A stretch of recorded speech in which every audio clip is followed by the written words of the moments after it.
Siapa yang kepengen tahu kenapa Tung Desawaringin tidak suka terhadap satu yang namanya reksadana? Bahkan kalau saya ngomong, mohon maaf kalau menyinggung orang yang jualan reksadana. Saya ngomong, saya terima tabayun, Anda boleh jelaskan sama saya. Saya berkali-kali ketemu sama yang jualan, sama headnya, sama yang bosnya, bos sekuritasnya, apa segala macam. Gini, ada 3 masalah dari reksadana, maka nanti kesimpulannya pret. Nomor 1, reksadana, kelemahannya apa? Pada waktu jual beli, waktu kita beli reksadananya, investasi reksadana langsung dipotong. 0,25 kalau Anda duitnya gede dan Anda jago negosiasi, bisa sampai 5% kalau marketingnya setan demit. Saya pernah dipotong langsung 5%, enggak ngomong sama saya. Beli reksadana 1M, duit saya tinggal 950. Asem atau asem banget? Asem banget, motong tanpa ngomong, enggak haknya dia. Nyolong itu. Gitu loh ya. Tapi masalahnya bukan gitu. Masalah kedua yang lebih parah, bukan masalah fee di depan tadi. Anda untung mau rugi, dia potong 2%. Bisa lebih tinggi, tapi sekitar 1,5-2%. Yuk, kelemahan nomor 1, masuk sudah dipotong biaya padahal belum tentu untung. Yang kedua, untung tidak untung dipotong 2%. Kalau 1 tahun untung 4%, 1 tahun untung berapa? 4%.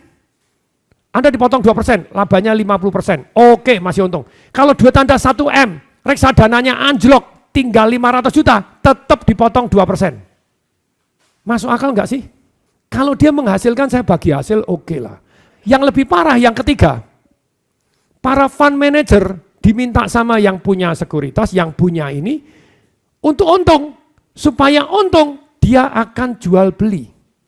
Sekarang, fund manager, apakah dia untung kalau harga saham atau reksadana kita NAV-nya naik? Apakah dia untung?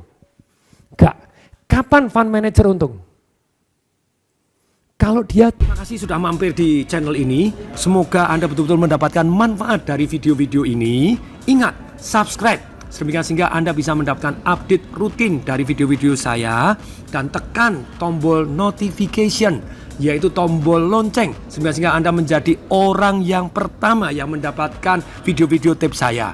Dan bila video ini betul-betul membawa manfaat, silakan share kepada teman-teman Anda yang sekiranya membutuhkan. Subscribe gratis, tis. Jual beli. Untuk itu, The Greatest Management Principle on Planet Earth, karangan Michael Leboff, nomor 1 mencatat bahwa manajemen itu harus ada nikmat dan sengsara.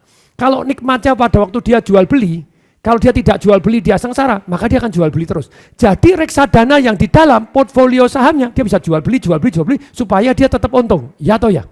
Para fund manager pernah ditantang sama Warren Buffett. Kamu katanya jual beli investasi di tempatmu bisa untung lebih tinggi dari market S&P 500. Yuk taruhan. Tidak ada yang berani taruhan. Warren Buffett-nya, gimana nih katanya kamu bisa menguntungkan lebih dari market. Ayo dong kalau kamu bisa taruhan sama saya. Masa tidak ada yang berani. Akhirnya Ted Seides, pemilik Protegi, fund manager, menyambut satu yang namanya tantangan Warren Buffett untuk duel dengan ditaruh di market aja S&P 500. Taruhan 10 tahun, mulai 2007. Di tahun pertama Warren Buffett kalah. Tanya dong, kok bisa? Karena dia tidak bisa cut loss. Kalau yang namanya fund manager bisa cut loss. 2007 kan sahamnya rontok.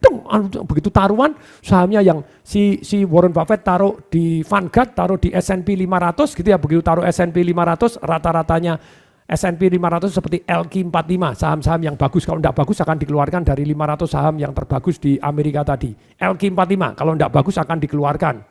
Tidak bagus dikeluarkan, bermasalah akan dikeluarkan gitu ya. Yang bagus-bagus doang boleh LQ45. Nah, dengan dia investasi di S&P 500 tadi, tahun pertama jedot sahamnya anjlok karena tahun 2007 Lehman Brothers bangkrut, kemudian yang Protegi menang. Tapi kan itu diawasin sama Warren Buffett. Jadi kamu boleh tunjuk 4 fund manajermu harus diikutin. Dan semua fee harus dimasukkan juga. Tidak boleh, biasa orang promosi itu fee-nya tidak dimasukkan. 10 tahun kemudian, di tahun 2018 gitu ya, Desember, 2017 Desember, karena 2007, 10 tahun 2000 Desember, Warren Buffett menang taruhan. Ternyata yang di dijual belikan sama fund manager ini cuma sepertiga dari yang digeletain pasif saja. Warren Buffett membuktikan dia investor berpengaruh, peramal paling ampuh pasar saham Amerika.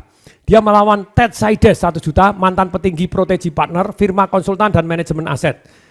2 Desember 2007, Buffett menantang semua fund manager seluruh dunia untuk bertaruh. Dia menyatakan bahwa pendapatan rata-rata seluruh fund manager tidak akan melebihi kenaikan indeks S&P 500. Jadi rata-ratanya aja. Warren Buffett secara terbuka memprediksi dari waktu ke waktu, imbal hasil kelolaan dana para profesional akan kalah dengan keuntungan para amatir yang secara pasif melakukan investasi. Buffett mempertaruhkan uangnya 500.000 dalam taruhan ini.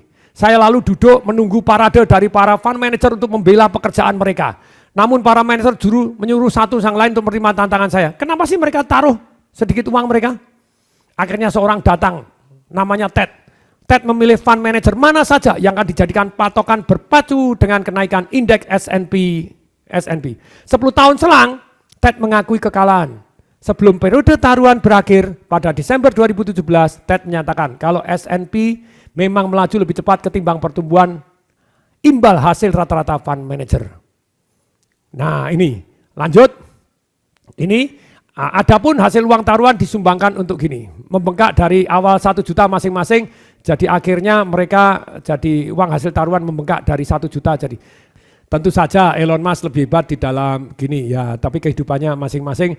Bagi saya enggak harus Elon Musk, enggak harus Warren Buffett, Lo Keng Hong juga sangat-sangat hebat gitu ya. Hermanto Tanoko ya partner saya tuh sangat-sangat hebat. Banyak orang-orang hebat yang enggak harus paling hebat. Oh berarti Pak Tung kalah. Bapak Ibu, saya ini 100 orang kaya di Indonesia enggak masuk. 1.000 aja enggak masuk. 10.000 aja enggak masuk. Enggak masuk Bapak Ibu. 10.000 orang paling kaya di Indonesia saya enggak masuk. Tapi kalau 0,1% orang di Indonesia ya masuk lah. Kalau 1% orang di Indonesia masuk lah. Lu Patung kalah dong kaya sama, jelas mereka wis mbahnya wis wah ampun lah mereka jauh lebih kaya. No. Tapi balik lagi, hidup kita itu tidak membandingkan dengan orang lain yang jauh lebih kaya untuk supaya kita menderita. Tapi supaya kita terinspirasi, supaya kita mau belajar. Supaya mau apa? Belajar. Nah memang tantangannya tidak semua orang kaya bisa mengajar. Kalau saya panggilan hati saya memang pengajar. Papa saya seorang guru, saya pada waktu sekolah itu jadi guru les juga. Saya kuliah fakultas hukum tapi jadi guru les matematika, keren toh? Jadi ya karena ada Pak Dong Pak. Ya, tapi begitulah sampai Pak Hermanto Tanoko bilang bagaimana, ngomong begini loh. Kalau kita mengubah hidup satu orang, satu keluarga berubah. Kalau kita mengubah ribuan orang, satu negara berubah. Satu negara bisa berubah loh. Saya panggilan hati susah ngomong gitu ya. Pak Tung kok bisnisnya banyak? Ya masih ngajar. Sebetulnya kalau saya bisnis banyak, properti banyak itu adalah untuk membuktikan. Ini bisa dipraktekkan loh. Ngajar tok aja saya seneng. Tapi saya kan tidak mau jadi pahlawan tanpa tanda jasa. Murid saya doang yang kaya, gurunya miskin. Maunya gurunya ikut kaya, maunya jadi Zidane. Mau jadi siapa? Zidane, Jose Mourinho boleh nggak? Boleh, tapi mau dong aku seneng kok. Aku seneng ngajar, sharing. And the more I share, the more I remember. Teman-teman, kalau Anda merasa mendapatkan manfaat dari video-video saya, silakan subscribe dan Anda klik di loncengnya sehingga Anda bisa mendapatkan video-video saya yang terbaru. Anda dapat informasi, kemudian share kepada orang lain dan like, karena kalau Anda share, ini saya belajar dari teman yang beragama Islam bahwa semua orang pasti meninggal dunia. Kalau Anda meninggal dunia, tinggalkan 3. Anak yang soleh yang mendoakan orang tuanya baik, kemudian amal jariahnya, kemudian 3 ilmu yang bermanfaat. Kalau Anda share ilmu ini kepada orang lain dan ternyata orang lain bisa mendapatkan manfaat, kita mendapatkan pahala walaupun kita sudah tidak ada.